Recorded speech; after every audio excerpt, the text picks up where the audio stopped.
이번에는 2회차 문제 하도록 하겠습니다. 첫 번째 문제입니다. 상법 644조 보험사고의 객관적 확정의 효과. 1번에 이제 조문이 나와 있는데 첫 번째 문제 옳지 않은 겁니다.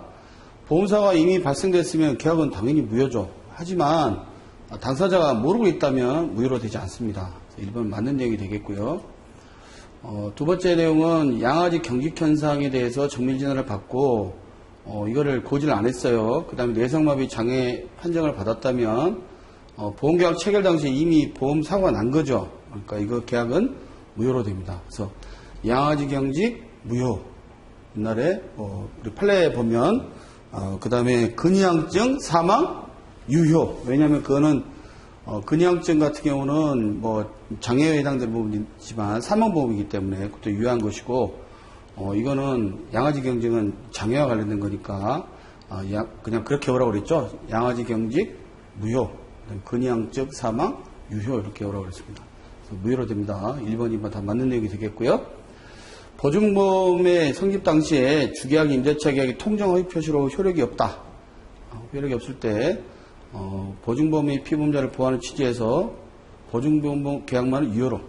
보증보험 계약은 주계약을 따라간다. 그래서 보증보험 계약의 부종성이라고 얘기합니다. 그래서 주계약이 유효해야만 유효하지 주계약이 무효인데 유효가 될 수 없습니다. 그래서 여기서는 이게 주계약이 무효라고 하면 보증보험 계약은 마찬가지 무효가 되겠죠. 유효로 해석한다고 했으니까 3번이 틀린 답이 되겠어요. 4번 보증보험 계약에서 보험계약 당시에 보험사고가 발생의 여부는 주계약 전체, 아까 주계약을 따라간다고 그랬죠. 1번은 3번이 되겠습니다. 다음 2번입니다. 다음 중 상법 제4편 적용입니다. 1번 상법 4편의 규정은 당사자 간의 특약으로 보험계약자 또는 보험자의 불이익을 변경, 이 보험자가 들어가서 틀렸어요. 보험계약자도 불이익으로 변경 못합니다.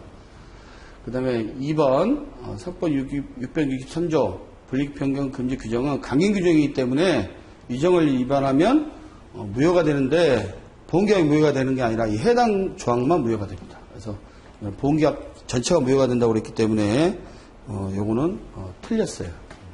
문제 끝까지 들어보셔야 됩니다. 3번 재보험 및 해상보험 기타 이와 유사한 보험의 경우에는 상법 4편의 규정을 들어서 이거는 기업보험이죠. 보험계약자에게 불이익하게 할 수 있다고 그랬죠. 그 전제조건 다음에 그러나 재보험 등 거기 그러하지 아니하다. 그래서 이거 맞습니다. 여기 3번이 틀렸습니다. 맞는 답이 되겠어요. 4번 대법원 판례에 의하면 금융기관이 보험계약자가 되는 이거 기업보험이죠. 실효보증 계약 같은 경우에 불리하게 변경돼도 불리하게 변경된 약관정이 있다면 무효가 아니라 유효죠. 틀렸으니까 아까 말한 3번이 맞는 걸로 답이 되겠습니다. 다음 3번입니다. 보험이다 지점장이 설계사가 아닌 자한테 명함을 만들어줬어요. 그리고 이제 영업행위를 하게 했습니다. 그러면 그 보험을 가입하는 사람이 이 사람이 당연히 권한이 있는 사람으로 생각하겠죠. 이 사람이 권한이 있는지 없는지 명함 봤으니까 당연히 권한이 있다고 판단하겠죠. 이때 보험회사는 보험자로 책임을 져야 되는데 이런 대리권을 뭐라고 그러냐? 표현대리라고 합니다. 표현대리. 여기서 이제 조금 저기한 게 무권대리라고 있어요. 무권대리는 여러분들 이런 게 경우입니다. 어떤 사람이 원래 이제 대리권이 있는 뭐 보험 설계사든 뭐 대리점이든 그런 사람인데 회사가 봤을 때 별로 탐탁치가 않아요. 뭔가 자꾸 실수를 많이 해. 그래서 당신은 자동차 보험만 계약하고 장기보험 계약하지 마라 이렇게 했는데 이 사람이 나가서 장기보험을 계약했어요. 그러면 계약자는 이 사람이 장기보험만 자동차 보험만 팔게 보험회사로부터 허락 받던 사람인지 모르잖아요. 아까 모르는 거는 선이 아는 건 악이라고 그랬으니까 그때 권리 없는 사람이 한 걸 보고 무권대리라고 그럽니다. 그래서 여기서는 그건 아니기 때문에 표현대리에 의해서 보험회사는 보험자로 책임져야 된다. 다음 약관 교부 명시 의무에서 설명할 상황 중에서 감액하는 거는 설명해야 된다고 그랬잖아요. 근데 거래상 일반적인 거라든지 또 법령에 있는 거 부연하는 거라든지 이미 다 알고 있는 것들은 설명 안 해도 된다고 그랬습니다. 유상호소 면책조항, 면책이죠. 이런 녀석 감액도 감액입니다. 폭발 면책도 면책이긴 합니다. 암보험에서 90일 이후에 책임 개시. 아까 소급보험 할 때 썼지만 보험계약해도 90일 동안은 웨이팅 피리어드라고 대기기간 있잖아요. 그때까지는 보상 안 해주지 않습니까? 이런 것들 다 설명해야 됩니다. 화재보험에서 폭발 면책 조항도 설명해야 되지 않겠습니까? 하지만 화재보험 폭발은 다 알죠. 폭발하게 되면. 그래서 거래상 일반적이기 때문에 이 부분은 설명하지 않아도 된다. 그래서 3번이 답이 되겠어요. 5번 생명보험 증권에 대한 설명으로 틀린 거. 생명보험 증권은 보험계약 증거증권. 증거증권이죠. 생명보험의 보험속재를 기재하는 경우에는 주소, 성명, 이것만 하면 안 되죠. 주민번호가 들어가야 되겠죠. 물론 요즘은 이제 생률 앞부분만 쓰겠지만, 2번이 틀렸습니다. 3번, 생명보험 체결된 후 보험료를 지급하지 아니하면 보험증권 교부할 필요가 없죠. 땅바닥 장사 안 한다고 그랬습니다. 보험회사는 무조건 보험료가 입금되지 않으면 아무것도 안 합니다. 생명보험 증권에는 보험계약 종류가 기재돼야 한다. 맞습니다. 그래서 여기서는 2번이 틀렸습니다. 대법 판례에 의하면 아까 웨이팅 피리어드 90일 면책조항이 있다고 그랬죠. 옳은 겁니다. 이 약관장은 법령에 규정된 사항, 법령에 규정되어 있지 않아요. 이거는 틀렸어요. 이 약관장은 보험기관에 관한 일반적인 조항과 다르게 규정한 식으로 보험자의 설명 의무의 대상이 된다. 2번은 설명 의무 해야 될 것 같습니다. 2번 일단 맞아요. 약관장 보험거래상 일반적인 공통적인 거. 이거 일반적인 거래된 겁니까? 대부분 사람은 모르죠. 그래서 이거 틀렸고, 이 약관장은 보험계약자들은 피부분에 부당에 불이익한 것이기 때문에 불문하고요. 아니죠. 그래서 여기서는 답이 되는 게 2번이 답이 되겠습니다. 7번입니다. 7번. 이연변경 증가 통지 의무와 위험유지. 아까 전 시간에도 얘기했었죠. 머릿속에 한번 두시고 보시기 바랍니다. 652자 통지 의무, 653자 위험유지 의무. 위험이 현저한 변경 증가 의무를 동일하게 해석한다. 일단 한번 더, 그 다음 문제 보겠습니다. 상법 600, 일단 이게 맞는 것 같아요. 상법 650, 630조 의무자가, 여기 틀렸네. 뭐라고 그랬습니까? 변경 증가 통지 의무는 보험계약자, 피보험자만 있고, 위험유지 의무는 수익자까지 있다. 그게 다른 점이다라고 얘기했죠? 동일하다 했기 때문에 2번이 틀렸습니다. 간접 의무죠. 그 다음에 위험 변경 증가 통지 의무, 653조는 위험 증가 의무. 대상으로 한다. 객관적, 주관적 얘기했습니다. 소멸시에 대한 설명을 옳지 않은 거, 보험금 청구권, 보험료 반환 청구권은 3년간 행사하지 않으면 시효는 소멸합니다. 아까 말씀 잘했죠? 14년 3월 11일에 개정돼서 15년 3월 12일부터 그 이후에는 3년 늘어났습니다. 상법의 개정 이전에 체결된 계약의 경우에는 그 계약의 보험금 청구권이 개정상법 시행일 이후에 발생한 경우에 개정된 소멸시효 기간이 적용된다. 아까 얘기했죠? 발생한 경우, 사고 발생하게 되면 3년으로 된다고. 교통사고 발생해서 장애보험을 받은 이후에 추가로 악화된 장애에 대해서 보험을 행사한 경우에 악화된 장애 진단의 교통사고를 3년 이후라면 이거는 청구할 수 있는 때 하는 겁니다. 그래서 장애 발생이 된 다음부터 시효가 기산되는 것이지 사고 발생을 하게 되면 치료를 3년 넘어버리면 다 기산되면 안 되는 거잖아요. 네, 틀렸습니다. 3번이 틀림으로 답이 되겠네요. 4번 피부자 사망으로 사망을 받은 수익자가 사망일로 소멸시효가 지난 시점에서 대법원 판결을 보고 제3행 특약에 대한 보험금을 다시 청구한 경우에 소멸시효 완성을 이유로 보험금 지급을 거절했다는 사정만으로 보험자의 권리남용 또는 실효성실 원칙이 위반된다 볼 수 없다. 우리 전에 제3행 특약 보험금 관련돼서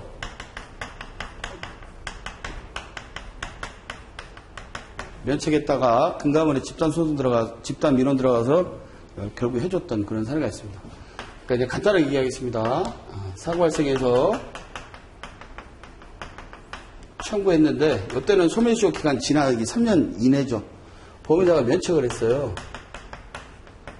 일반 사람들은 모르죠. 면책이니까 당연히 면책으로 알고 있었는데 나중에 지나고 나서 이제 여기가 3년이라 치면 3년이 지났어요.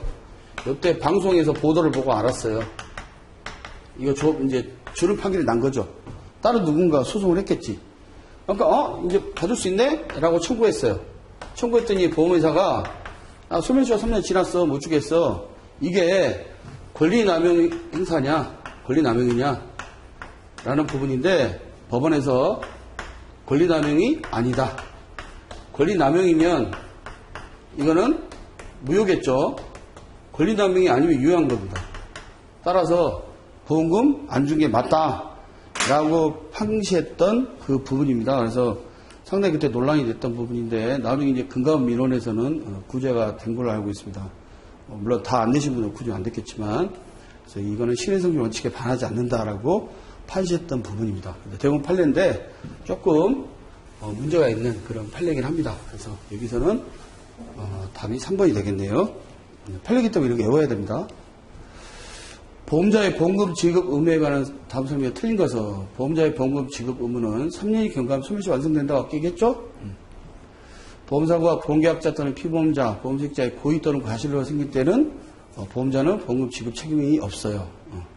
근데 틀렸네. 뭐가 틀렸습니까? 잘 봐야 됩니다. 저도 그냥 넘어간 줄 알았어요. 과실은 아닙니다. 고의 중과실이어야 됩니다. 아까 면책조항 할 때 고의 중과실 얘기했죠? 과실이기 때문에 요거는 과실은 줘야죠. 틀렸네요. 틀리게 하는 게 객관 시험입니다. 보험자의 책임은 당사자 간에 다른 약정이 없으면 최초의 보험료 지급 반대로 개시한다. 땅 파서 장사 안 한다고 그랬어요. 보험자는 보험료 지급 기획에 관해서 약정이 없는 경우에는 통지받으는 11일 이내에 보험료를 지급하게 되어 있죠. 우리 손해보험에서. 그래서 여기 답이 어떻게 답입니까? 이게 답이다. 과실이라고 했기 때문에. 과실은 줘야 됩니다. 보험계약 부활. 여러분들 부활 생각하면 항상 머릿속에 그 생각하시면 됩니다. 남자 여자 사귀다가 헤어졌어요. 나중에 애인이 생각나는 거야. 그래서 애인한테 연락을 했습니다.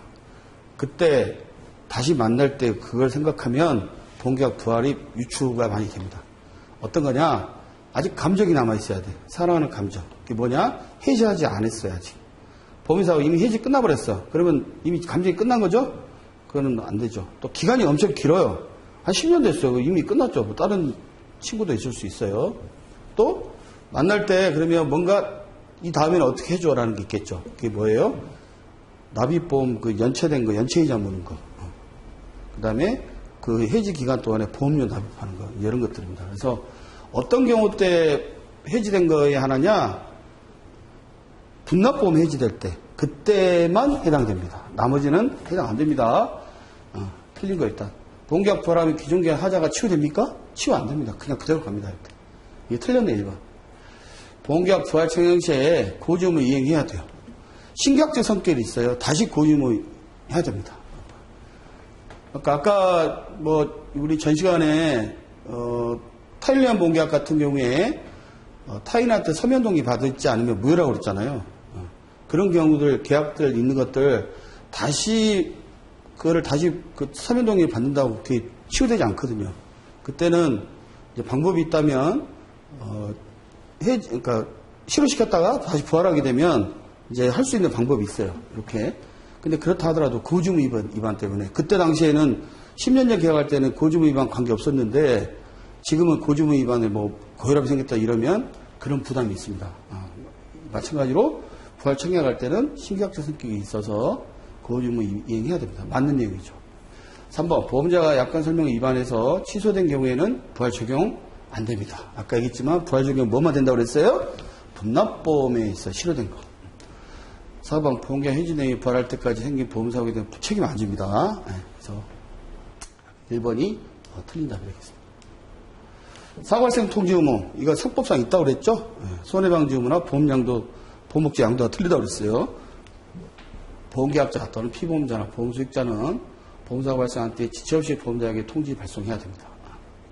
상법은 사고 발생 통지 의무를 불이행한 경우에 대해서 별도로 정한 바가 없으나 아까 방금 있다고 그랬죠? 틀렸네. 2번이 틀렸습니다. 사고 발생 통지 의무는 간접 의무지만 일종이라고 얘기했죠. 학설상 직접 의무라고 부르는 사람이 있어요. 왜? 손배는 아니지만 늘어나는 손에 보상을 안 하기 때문에. 4번 사고 발생 통지 의무 이행했다면 소송 통지 의무 위반 안 해도 효과 아니라고 아까 말씀드렸죠? 그래서 여기서는 답 2번이 되겠습니다. 갑은 자신의 사망을 보험사고로 하는 보험계약을 청약을 하고 일회 보험료 지급했는데 사망할 때까지 아무 성납 표시를 안 했어요. 보험회사가. 을보험회사가 갑의 사망에 대해서 보험회사가 보험금 안 주는 경우가 어떤 경우냐. 3개 중에서 갑이 암의 치료 사실을 고지했어요. 고지 위반 아니죠. 승낙기간 지나버렸어요. 승낙기간 지나고 아무로 사망했어요. 고지했어. 그러면 보험 줘야 되잖아요. 해지 안 했으니까. 고지 안 했으면 뭐 그거 갖고 이제 얘기할 수 있지만, 그럼 일단 가는 아니네. 그럼 요번에 답이 3번 아니면 1번이네요. 갑이 아무 치료사를 고지했어요. 승낙기간이 지나기 전에 아직 계약이 성립된 것도 아니에요. 아무로 사망했어요. 그럼 당연히 안 주겠죠. 고지했는데 아마 해지하겠지 그때까지. 예. 갑이 아무 치료 사실을 숨기고 사기로 숨겼어. 승낙기간이 지난 후에 곧 교통사고로 사망했다. 승낙기간이 지나가고 했다 하더라도 사기보험은 사기는 해지할 수 있죠. 사기는 취소할 수 있지. 취소. 그래서 여기서는 나번 답안 12번에는 3번이 답이 되겠습니다. 인수 불가능한 경우죠. 다음 중 틀린 거 1번 화재로 손상된 중고기 원상복구 회복을 위해서 신규 부품을 구입해서 수립했다면 수리비 상당액에서 감가상각을 고려하여 손해액을 산정해야 한다. 이거 당연하죠. 감가상각 고려해야 되겠죠. 보험계약자 당사자 간에 다른 약정이 있는 때는 신분가액의 손해액을 산정할 수 있다. 신분가액 특별약관이 있어요. 뭐 예를 들어 자동차 신차보상 특별약관 뭐 이런 것들 가입하면 신차보험으로 우리 손해보험의 대원 측에 이득금전 측에 반하지만 특약에 의해서 다 받을 수 있는 게 있습니다. 그래서 이거 맞는 얘기입니다. 보험자가 손해보상할 때 손해액의 산정비용은 우리 손해산정비용은 보험자가 부담한다고 그랬죠. 근데 이 지출한 비용은 보험자가 부담하는 거기 때문에 대의에서 일반 개인 상대로 해서 손해액 청구 구할 수가 없습니다. 왜? 보험자만 내야 돼요. 그러면 손해방지 비용은 구상할 수 있나요? 손해방지 비용 갈 수 있습니다. 3번이 틀렸네. 보험자가 보상할 손해액은 발생한 때와 곳에 보험가액에 산정한다. 맞죠? 13번에 3번이 틀린 답이 되겠습니다. 14번입니다. 편리한 보험계약에 대한 설명으로 옳지 않은 거. 이행보증보험계약, 보증보험계약이기 때문에 편리한 보험계약이죠. 일종입니다.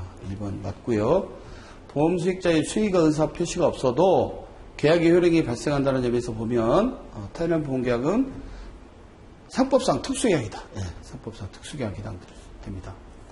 3번 편리한 보험계약에서 타인은 고정이나 특정할 필요가 없어요. 그러니까 공란으로 들은 것도 가능해요. 이것도 맞는 얘기입니다. 편리한 보험계약의 보험계약자가 이미 해지하려면 타인을 동의를 얻거나 아까 전 시간에도 한 것 같은데 얻거나 증권을 소지합니다. 얻고니까 틀렸습니다. 이런 거 잘 보셔야 됩니다. 4번이 틀렸네요. 15번 상법상 편리한 보험계약에서 보험계약자의 권리 의무에 관한 설명 중 옳지 않은 거. 보험계약자는 타인의 위임을 받지 않고 불독적인 타인을 위한 보험계약 체결할 수 있어요. 그렇습니다. 보험계약자는 보험료 감액 청구권과 반환 청구권 가지지 않는다? 가져요. 보험료 감액 청구권, 반환 청구권 갖고 있습니다. 2번이 틀렸네요. 일단 보험계약자가 타인에게 보험사 발생하는 손해배상을 한 경우에 타인의 권리를 해하지 않는 범위 내에서 보험금 청구를 갖습니다. 이것도 보험계약자는 타인의 동의를 얻거나 아까 나왔죠. 2000답에 보험료를 소지한 경우에만 보험계약 해지권을 갖습니다. 두 개 중에 하나만 있으면 해지권 가져올 수 있습니다. 여기 지금 없다는 게 이게 틀렸네요. 15번은 2번이 답이 되겠습니다. 16번 중복보험에 대한 설명으로 틀린 거. 중복보험이 사기로 인한 거. 알고 했다는 거죠. 아니라면 수인의 보험자는 각자의 보험 한도 내에서 연대 책임을 진다. 이 중복보험의 규정이나 병전보험의 규정은 강행 규정이 아니라 임의 규정입니다. 임의 규정. 그래서 이거 틀렸네요. 중복보험을 체결한 보험계약자는 보험자에 대해서 중복된 보험계약을 통제할 의무가 있죠. 근데 통제 의무 위반했다고 해서 페널티 규정이 없어요. 맞는 얘기입니다. 하나의 사고에 대해서 자동차 보험등록상에 여러 개 체결됐을 경우에 이때도 중복보험 분류가 적용된다. 아까 얘기했죠. 내 보험자동차상에 내 와이프의 보험자동차상에 2억, 2억, 4억인데 실제 손해가 3억 났다. 1억 5천씩 서로 연대해서 책임집니다. 이쪽에서도 3억이니까 2억이니까 2억까지 한도 받고 이쪽도 2억 받고 4억을 밖에 안 돼 있다는 거죠. 그러면 실제 손해 3억인데 1억 더 받는 거잖아요. 그렇게 안 돼 있습니다. 중복보험 원리를 적용해서 서로 연대 책임집니다. 보험복제 양도하는 경우에 중복보험 체결될 수 있죠. 양도할 때 양수인이 아직 양도되기 전에 보험을 들었을 경우에 중복 책임질 수 있습니다. 그래서 여기서는 1번이 틀렸네요. 예, 임의 규정입니다. 중복보험, 병준보험이다. 다음 옳지 않은 거. 무보험자동차 상해보험의 가입차량에 해당하는 무보험자동차 범위에는 보험계약자의 보험료 연체로 적법하게 해지된 지가 문제된 경우도 포함되죠. 보험료가 연체되면은 보험 들어있는 것도 보험 안 든 걸로 되기 때문에 포함되죠. 피해자가 자신의 보험회사에 대하여 무보험자동차 상해에 따른 보험금지급을 청구하면 피해자 보험회사, 무보험자동차 보험자죠. 보험회사는 피해자가 입은 손해에 대해서 가해차량은 이제 무보험의 가해자죠. 가해자가 보상 의무가 있냐 없냐 법률상 객관적으로 밝혀지지 아니한 이상 밝혀지면 거절할 수 있지만 밝혀지지 않을 때는 거절할 수 없죠. 이게 틀렸네요. 일단 2번이 3번 이 경우 보험회사가 피보험자 무보험사기에 따른 보험금을 지급하는 것은 보험계약상 채무를 이행한 것은 맞아요. 근데 착오로 인하여 타인을 변제한 경우 또는 사무관리가 아니죠. 이거는 계약상의 채무를 이행하는 겁니다. 자기 보험계약이 무보험상의 계약에 따른 약관에 따른 겁니다. 틀렸습니다. 4번 피해자 보험회사가 피보험자에게 보험금을 지급한 이후에 가해차량 보험회사가 보상 의무를 부담해야 하는 굉장히 긴데 한번 좀 볼까요? 너무 길어서 의무를 면한 것을 할 수 없기 때문에 보험금제로 보험사원적 이득을 할 수 없고 비용을 가해차량 보험회사 손해배상 대의 취득하는 것 외에 손해배상 청구를 대의 취득한 거죠. 별도 구상금 청구를 또 하는 게 아니라 그래서 여기는 이게 틀렸네요. 가해차량 보험회사에 대한 손해배상 청구를 대의 취득했다. 이렇게 여기까지가 맞는 얘기인데 뒤 내용이 틀렸어요. 별도의 구상금 채권을 취득한다고 했기 때문에 틀렸습니다. 그래서 여기서는 아까 2번이 답이 되겠어요. 2번이 틀린 걸로 답이 되겠습니다. 다음 18번 보험자 대회에 관한 설명 중 맞는 것입니다. 전조물 대회입니다. 전조물 대회는 아까도 말씀드렸지만 전손됐을 때 고철에 대한 거거든요. 그래서 이건 인보험에는 절대 있을 수 없습니다. 사람 시신을 할 수가 없잖아요. 인보험에 있어서 대위권이 있는 조항은 전조물 대회가 아닌 청구권 대회에서 특약에 의해서 할 수 있는 경우가 있습니다. 대표적인 게 무보험자동차 상해보험이 일종의 상해보험이잖아요. 그때는 약관에 대위조항이 있으면 청구권 대회가 있습니다. 첫 번째, 보험자 대위권은 당사자 의사 표시의 의사가 아니라 법률의 규정에 의해서 보험사고가 발생 당연히 생겨난다. 다 맞는 것 같죠? 보험사고 발생 시가 아니고 보험금 지급할 때. 지급하고 나서 전조물 대위가 당연히 취득되죠. 틀렸습니다. 두 번째, 생명보험 아까 인보험 무조건 안 된다고 그랬죠. 전조물은. 틀렸습니다. 3번은 부담하는 손해방지병을 제외한 보험금 전부. 이것도 다 맞는 것 같은데 손해방지병 제외한 게 틀렸어요. 다 포함해서 줘야 돼요. 그래서 이 세 개 다 틀린 거고. 네 번째, 분손은 전조물 대위는 전손이어야만 되는 거죠. 그래 고철이 각이 취득할 수 있는 거니까. 그래서 4번 대위할 수 없다. 분손의 경우에 이게 답이 되겠네요. 이제 아까는 전조물 대위, 이번에 청구권 대위입니다. 제3자에 대한 겁니다. 옳지 않은 거. 제3자란 보험자와 보험계약 이의자를 말한다. 맞죠? 그러나 대법원 판례에 의하면 타를 위한 보험에서 보험계약자도 제3자가 될 수 있다. 이제 안에 들어가 보면 좀 깊숙한 얘기가 있을 수 있는데 가계보험 같은 경우는 대위권 포기조항이 있잖아요. 계약자에. 근데 기업보험은 그런 게 없어요. 그러다 보니까 이 판례가 이렇게 나왔습니다. 그래서 이런 판례도 있다. 타를 위한 보험계약에서 보험계약자도 제3자가 될 수 있다. 이렇게 알아두시기 바랍니다. 자동차 보험 이렇게 맞는 거죠. 자동차 보험의 기명표로 승낙을 얻어서 사용 관리하는 자, 승낙 피보험자 또는 운전 피보험자 제3자가 아니죠. 맞죠? 여기까지.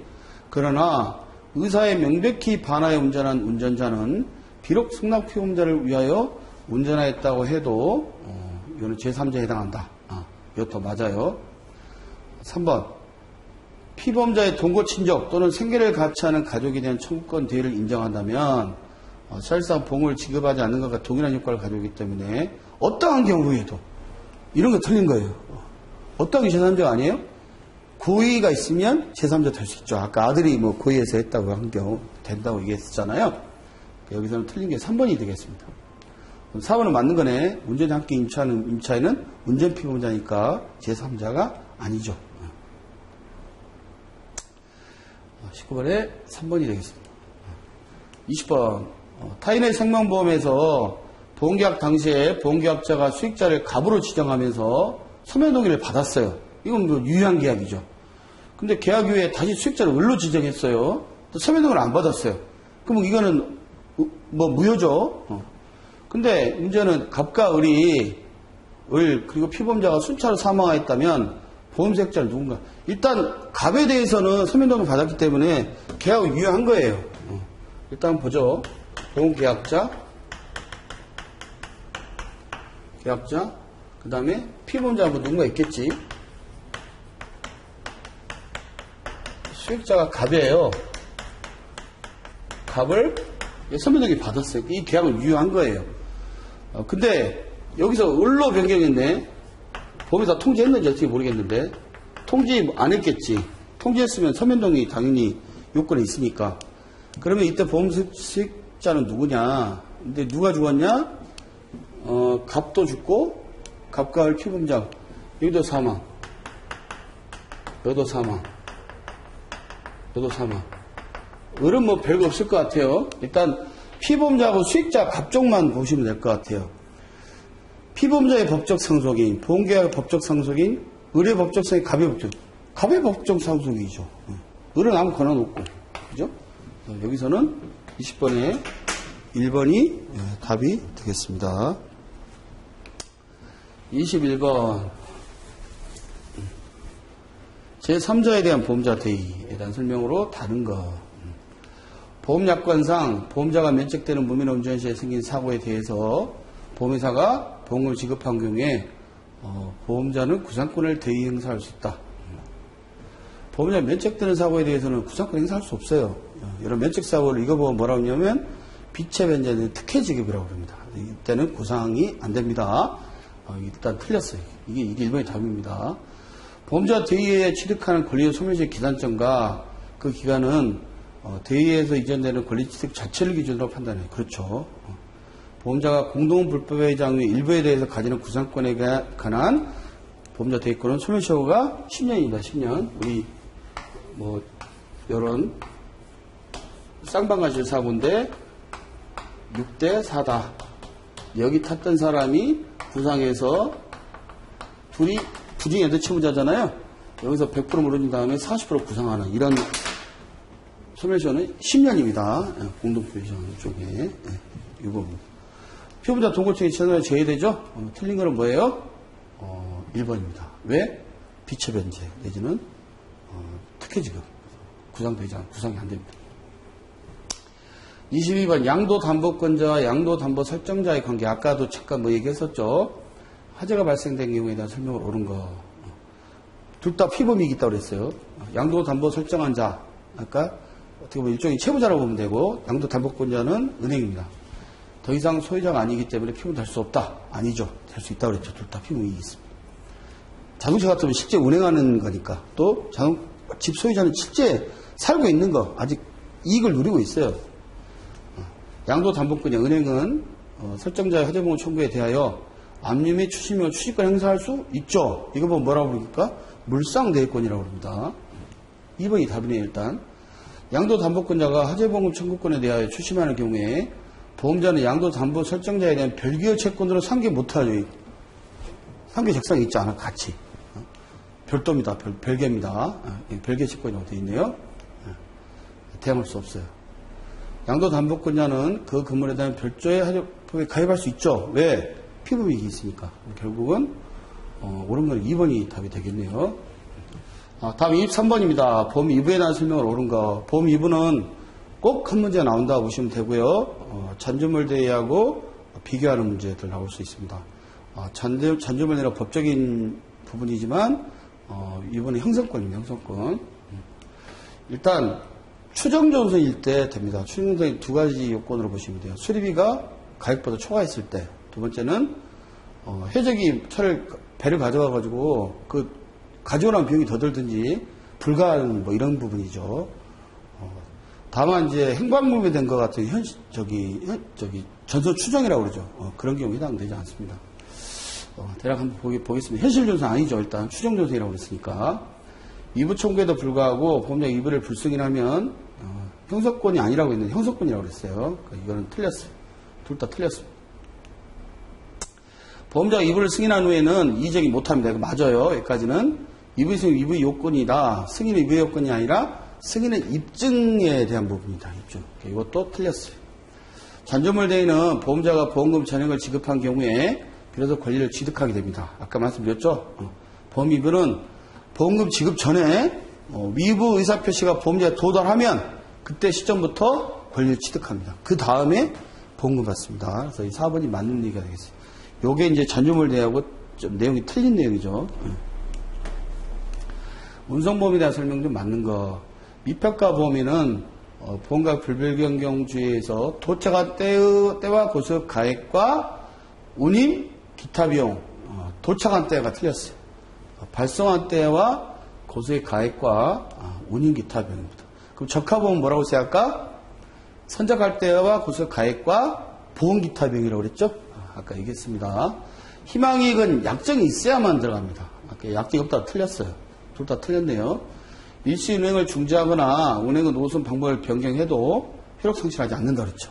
운송보험은 노선 변경해도 됩니다. 다만 해상보험에서는 이거 다 면책상이에요. 운송보험에 여기 맞는 거예요. 물건 여객 기타 이런 게 아니라 그 운송물입니다. 운송물.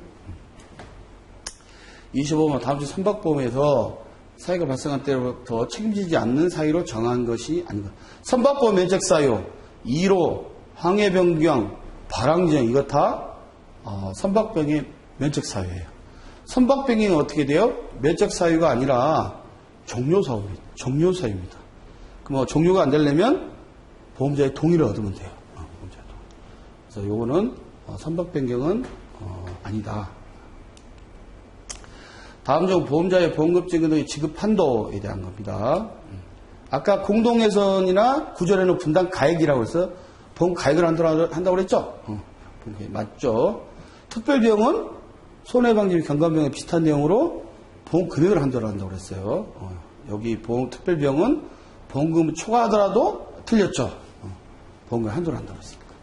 화재보험에서 손해배상 보상이 보험금을 초과하더라도 보상합니다. 화재보험도 보험금액 초과하더라도 똑같습니다. 손해방지 경감비용하고. 그 비용 넘었다고 불 안 꺼버리면 불이 확 나버리잖아요.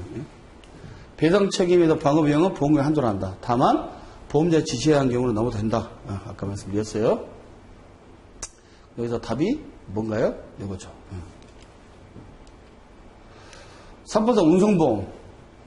보험계약은 다른 약정이 없으면 운송의 필요에 의해서 일시 운송을 중지한 경우에도 효력이 일치한다고 그랬죠. 운송보험은. 해상보험은 아닙니다. 면책입니다.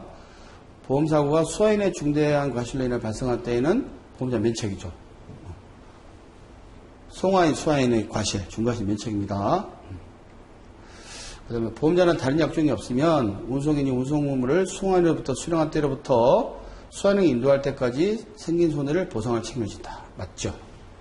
운송에 이용되는 용구인 자동차는 보험 목적이 아니고 운송물이 자동차 목적입니다. 그래서 여기서는 4번이 틀렸어요. 다음 피해자 직접 청구권입니다.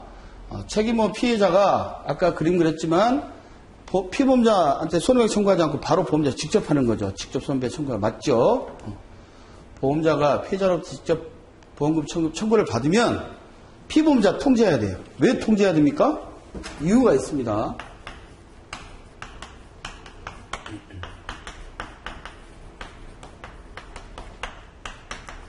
사실 보험회사 입장에서는 피해자는 제3자잖아요. 아무 계약된 사람도 아니에요.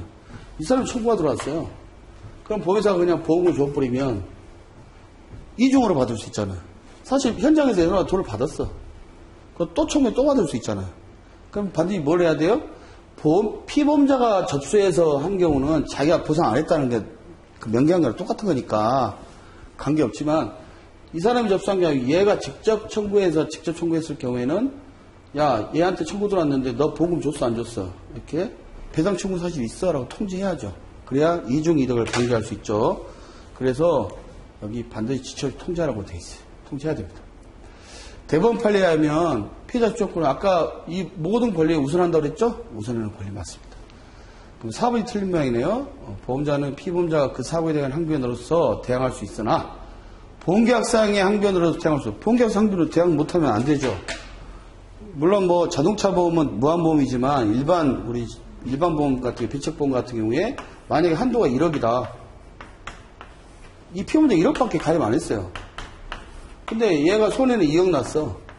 그 보험회사에다가 직접 청구해 보험회사가 2억을 줘야 된다 그러면 1억밖에 가입 안 했는데 안 되지 않습니까? 그래서 보험계약 상변으로 항변할 수 있죠. 없다고 해서 틀렸네, 여기. 야, 얘가 1억밖에 안 들었으니까 우리는 1억밖에 못 주겠어. 나머지 1억은 직접 개인적으로 받아. 이렇게 얘기할 수 있겠죠. 그래서 여기서는 4번이 틀린 걸로 답이 되겠습니다. 손해방기 근간 비용입니다. 통설에 의하면 일부 보험에서도 손해방기를 부담해야 하죠. 일부 보험의 비율에 따라 손해방지 비용의 일부만 부담하죠. 맞죠. 공동불법의 장애들이 각각 책임보험에 가입한 경우에 그중 일부 보험에다 손해방지 비용을 부담한 경우에는 나머지 구상권 행사할 수 있죠. 손해방지 비용도. 뭐만 안 된다고 그랬어요? 보험 손해상 비용. 그거만 안 된다고 그랬죠. 손해방지 비용은 손해방지 효과가 없더라도 필요 유익한 비용 보상해야 돼요. 맞는 얘기입니다. 손해방지 비용은 보험사가 발생한 때로부터 부담함으로 보험사가 발생한 것과 같이 볼 수 있는 긴급행위 비용은 손해방지 비용이라고 볼 수 없다. 이것도 손해방지 비용 일종입니다. 사고가 났는데 지금 뭐 잘잘못 따질 수 없는데 사람이 잘못하면 죽어가요. 빨리 조치해야 되죠. 안 그러면 손해가 커지니까. 그래서 볼 수 없다고 했기 때문에 긴급조치 비용, 긴급행위 비용도 손해방지 비용이라고 봐야 되죠. 틀렸습니다. 29번 4번입니다. 재보험입니다. 재보험. 재보험은 여러분 독립성만 아시면 돼요. 재보험자가 있고 재보험 계약자가 있겠죠. 재보험 계약자는 한편으로 원보험자가 되겠죠. 그럼 원보험회사에 원보험 계약자가 있죠. 이 사람하고 요 사람하고 요렇게는 서로 별개로 독립되어 있다. 보험금 달라고 그랬더니 야 얘가 보험금을 못 줘서 우리 돈 없어서 못 주겠어. 이렇게 못 한다는 거죠. 또 야 너 보험료 내놔. 했더니 재보험 회사가 원보험자나 똑같은 거죠. 이쪽에 원보험 계약자 보험료 안 내서 못 주겠어요. 못 한다는 거죠. 안 주더라도 보험료 내야 되고 보험금 안 받더라도 보험금 줘야 되는 거죠. 재보험자의 보험금 지급 거절을 사유로 원보험자가 보험금 거절할 수 없다고 그랬죠. 독립성이 있다고 그랬어요. 재보험료의 지급이 없으면 재보험자는 원보험자를 대의하여 원보험계약 재보험 청구 이렇게 직접 한다고요? 안 된다고. 틀렸어요. 2번. 보험계약 동의 없이 보험자는 다른 보험자 재보험계약 체결할 수 있어요.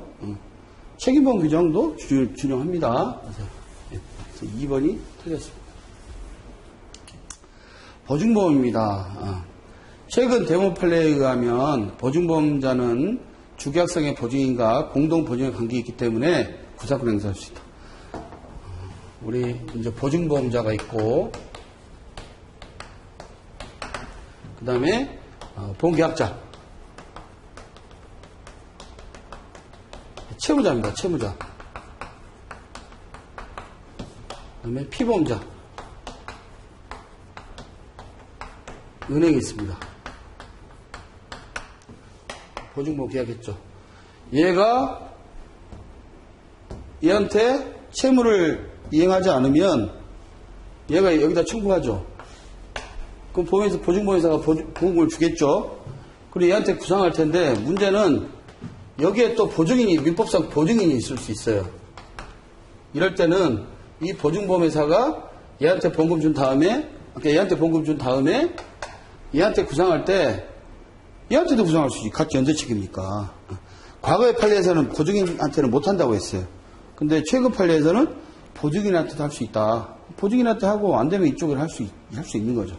그래서 구상권 행사할 수 있습니다. 맞는 얘기고 주채무가 성립되지 않은 상태에서 보증인이 채권자에게 보험을 지급했다면 계약자 구상 행사할 수 없고 채권자에게 부당 기입한 아까도 얘기했지만 보증보험 계약의 부정성이라고 그랬죠. 주채무가 반드시 있어야 돼요. 여기 채무도 없는데 이 계약도 제대로 안 됐는데 여기다가 보험금을 줄 수 없죠. 그죠? 이때는 어떻게 해요? 부당기간 반 청구해야지. 맞는 얘기죠. 보증보험자가 보험금을 지급하면 보험계약자에 대한 구상권을 갖는다. 이때 구상권은 보험자 대의가 아니고 민법상 수탁보증인의 구상권이라고 합니다. 수탁보증인의 구상권. 여기다가 보험금을 줘버리면 얘에 대한 손괴 청구가 없어져 버린 거지. 근데 대의를 어떻게 해요? 그래서 비법상 수탁 보증인의 구상권이라고 얘기합니다. 다시 방금 얘기한 거 얘기하면 원래 채무자가 이행하지 않으면 피보험자에게 손해배상 청구가 있죠. 그러니까 채무불이행 책임이 있죠. 채무불이행 손해배상 청구권이 있죠. 근데 여기서 보험을 줘버리면 이 채무불이행에 대한 책임이 없어지잖아요. 그러니까 보험자들이 할 수 없고 둘이 수탁보증인의 구상권 행사만 할 수 있죠. 아까 이게 보험자들 일종이라는 게 틀린 거죠. 이 3번이 틀렸네요. 보증보험의 보험자는 주채무자 연대보증 부담하기 때문에 보증보험자는 채권자에 대한 최고금색 항변권, 최고금색 항변권은 민법상 있는 거예요. 이 보증인한테, 이 보증계약자 이쪽에다 있는 게 아니라 보증보험의 보험자는 주채무자와 연대보증을 부담하기 때문에 보증보험의 보험자 얘는 주채무자 얘하고 연대보증을 하는 거잖아요. 연대보증을 부담하기 때문에 보증보험자는 채권 제한의 최고금색의 항변권 행사로 최고금색의 항변권은 보증인한테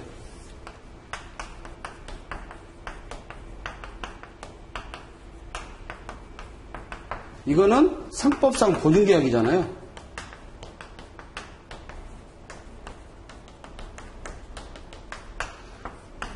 최고금색의 항변권이 있습니다.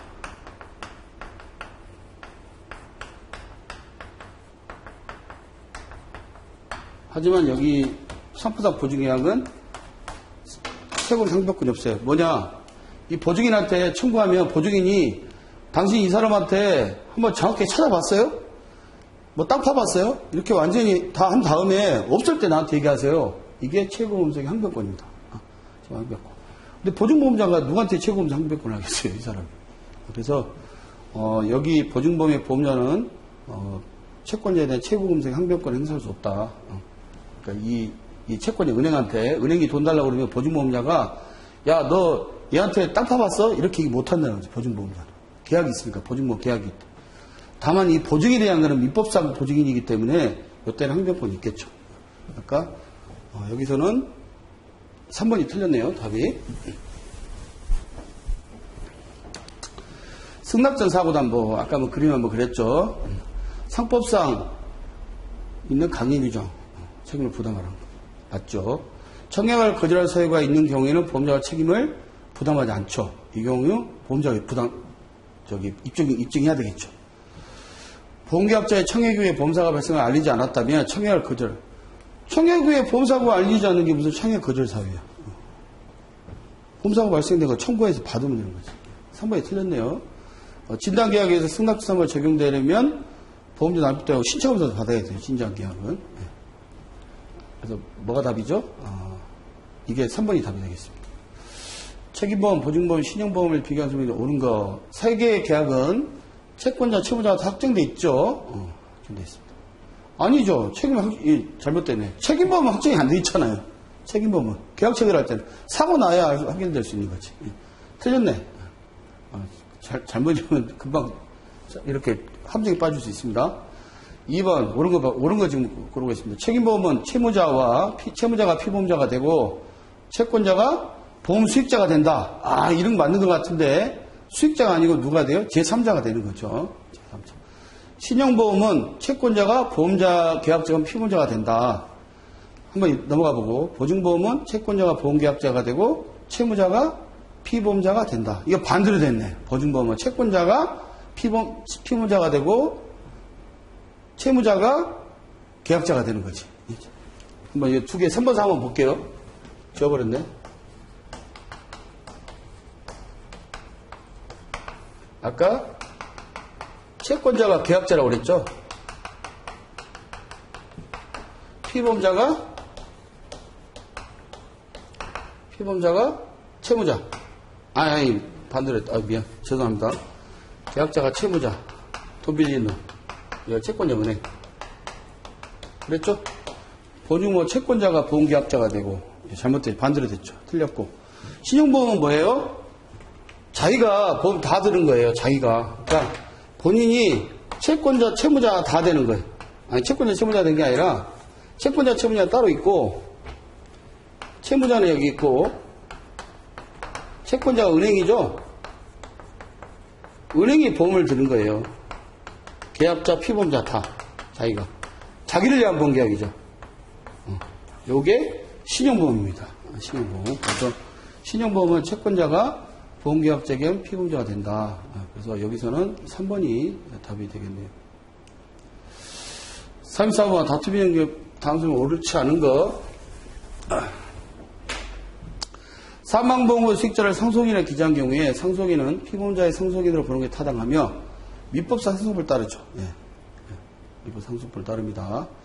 외국적 요소가 있는 책임보험 계약에서 제3자 직접 청구권 행사에 관한 법률에 대해서 책임에 적용되는 국가의무에 가장 밀접한 법이 중부법이 됩니다. 이것도 맞고. 자배법에 의한 위자료는 산재보험법에는 위자료가 없어요. 위자료가 없기 때문에 위자료 청구권 대의 행사할 수 없죠. 이것도 맞죠. 위자료가 없으니까 산재보험 쪽에. 교통사고 피해자가 소송을 통해서 진료 직접 손해배상 청구할 경우에 장부의 진료 수가는 절대적 기준. 아까 병원이 치료비 영수증 잘못 발행한 거 책임 없다고 하는 것처럼 자동차 진료 수가가 치료비 손해액 산정이 절대적 기준은 아닙니다. 이런 기준은 될 수 있다. 4번이 답이 되겠습니다. 이것도 판례이기 때문에 외우셔야 됩니다. 보험료 지급 관련된 설명을 옳지 않은 거. 보험료 지급 채무는 지참채무죠? 가서 직접 받아갖고 오는 거예요. 보험료 지급 의무는 2년의 시효에서 소멸되죠. 보험료 지급은 2년, 보험금 지급은 3년. 보험료를 어음으로 지급한 경우 해제 조건 변제설과 위해설 모두 지급한 때로부터 보험자 책임 부담하죠. 계속보험료 납입 연체의 경우에 보험자가 최고 없이도 자동실효약관 무효죠. 이거 95년도에 대법원 전원합 판결로 났던 겁니다. 그래서 지금은 해지 예고부 최고를 해야 되는 거죠. 4번이 답이 되겠어요. 보험 수익자 지정 변경에 관한 설명 중 옳지 않은 거. 보험계약자가 보험 수익자의 지적권 행사하기도 전에 피보험자가 사망한 경우에는 피보험자의 상속인을 보험 수익자로 한다. 지정 안 했으니까 상속인이 되겠죠. 보험계약자가 보험 수익자를 변경하지 않고 사망한 때에는 보험 수익자의 권리가 확정된다. 그죠? 보험계약 죽어버렸으니까. 근데 보험계약 사망할 때 승계인에 대한 게 변경권 행사할 수 있는 약정이 있어요. 그럴 때는 그 사람이 다시 하면 됩니다. 둘 다 맞는 얘기고. 보험 수익자가 보험 존속 중에 사망한 때는 피보험자의 상속인이 보험 수익자가 된다. 일단 넘어가겠습니다. 여기 연보험계약 연자 빠져야 됩니다. 보험계약자가 보험 수익자를 지정하지 않고 사망한 때에는 피보험자를 보험 수익자로 한다. 보험 수익 지정 안 했으니까. 3번이 옳지 않은 것 같은데, 3번이 옳지 않은 것 같은데, 보험 수익자가 보험 존속 중에 사망한 때에는 보험 수익자가 보험 존속 중에 사망했어요. 그러면 피보험자 상속인이 보험 수익자가 되는 게 아니라 이게 사고 났다는 내용이 없기 때문에 보험 수익자의 상속인이 보험 수익자가 되는 게 맞을 것 같습니다. 36번은. 이게 만약에 사고가 났다면 몰라도 사고 나기 전이기 때문에 사고 났다는 내용이 없어요. 그래서 여기서는 보험 수익자가 보험 존속 중에 사망했으면 사망했다 그러면 그 다음에는 보험 수익자의 상속인이 수익자가 되는 게 맞습니다. 그래서 여기서는 3번이 틀렸네요. 다음 설명 중에서 옳지 않은 거. 매수인이 청구할 수 있는 보험금은 목적물의 인도 의무 이행 불능 당시 매수인이 지급했거나 지급해결에 약정한 매매대금 상당액의 한도 내로 범위가 제한된다고 볼 수 없다. 제한되지 않는다. 예를 들면 1억짜리 건물인데 7천에 구입을 했어요. 근데 그게 나중에 그럼 7천만 원어치밖에 못하냐? 아니라는 거죠. 그래서 7천의 범위로 제한되지 않는다라는 이런 판례 내용입니다. 이 내용이. 그래서 이거는 맞는 내용이고, 이번에 매도인이 건물을 매매했는데 화재로 소실돼 버렸어요. 그때 화재 공제금에 대한 매수인이 보험금 청구권 행사할 수 있죠? 아까 뭐라고 그랬습니까? 물상대위권이라고 그랬어요. 3번. 특약에 의한 재해사망금 지급 의무가 있을 때, 아까 얘기했죠? 권리남용에 대한 거. 그래서 이거는 특별한 경우는 권리남용에 해당돼서 무효지만, 일반적인 거는 권리남용에 해당되지 않아서 유효하다. 해당하지 않습니다, 이거. 그래서 뭐, 금감원에서 민원내에서 받았다, 뭐 이런 얘기 했었잖아요. 재해상황보험금. 좀 문제가 있는 판결이긴 한데, 어쨌든 뭐, 판례가 이렇게 나와 있습니다. 그래서 여기서, 옳지 않은 것은, 일단 여기 다 맞는 거죠. 화물운송, 주성업 등을 영위하는 회사가, 뭐, 적재물 배상 책임, 아까도 이게 얘기했던 부분인데, 적재물 배상 책임보험 의무보험이라고 그러죠. 강제보험. 안 가입하지 않으면 과태료 문다고 그랬죠. 그래서 이거는 설명을 안 해도 된다. 네가 설명 안 해도 가입할 거 아니냐. 그래서 그렇게 나온 판례인데, 뭐 이것도 좀 생각이 나름이긴 한데, 어쨌든 의무보험이니까 설명 듣든 안 듣든 보험을 가입할 거 아니겠어요? 설명하는 사항을 했기 때문에 이게 틀린 내용이 되겠습니다. 그래서 적재물 배상 책임보험 설명하지 않아도 된다. 이유는 의무보험이기 때문에 이렇게 외워두시기 바랍니다. 갑보험회사는 어린이집 놀이시설 배상 책임보험에 2천만 원에 가입됐어요. 우리 아까 항변사유가 보험계약상의 항변사유가 있다 그랬잖아요. 2천만 원이 이제 보험회사는 책임지면 돼요. 근데 3천만 원의 손해가 발생됐어요. 실손해가. 근데 과실이 본인과실 20% 있고 어린이집과실 80%라고 하면 계약상의 그 담보 금액 갖고 그 대항 요건이 있다고 그랬잖아요.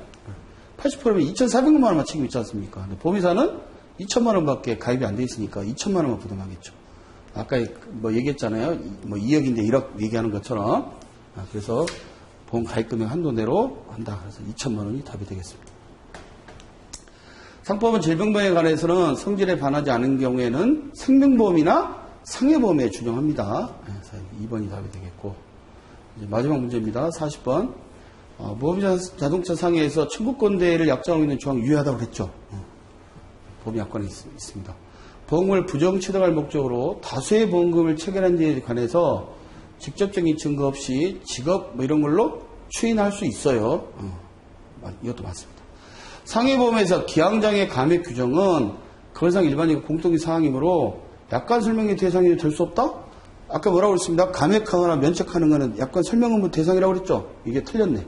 3번이 일단 답이 되겠습니다. 4번 재보험자가 원보험자에게 재보험금을 지급해서 보험자에 대해서 가지는 취득했을 경우에 기업개선 약정을 해서 이게 뭐냐면요. 주식을 그러니까 원래 받을 돈이 뭐 예를 들어 300원입니다.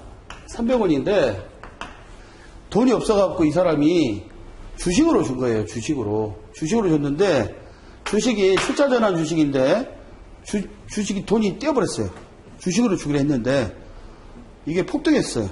그러니까 주식으로 주기가 너무 아까운 거야. 그래서 야, 나 그냥 300원을 돈으로 줄게. 이렇게 한 겁니다. 근데 애초에 계약할 때 이 출자 전환 주식으로 주기로 했다고 했거든요. 계약을 했거든.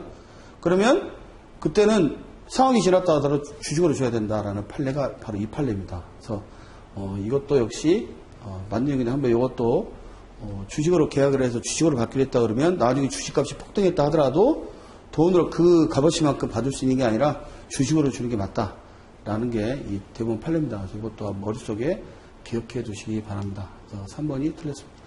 이상 마치겠습니다.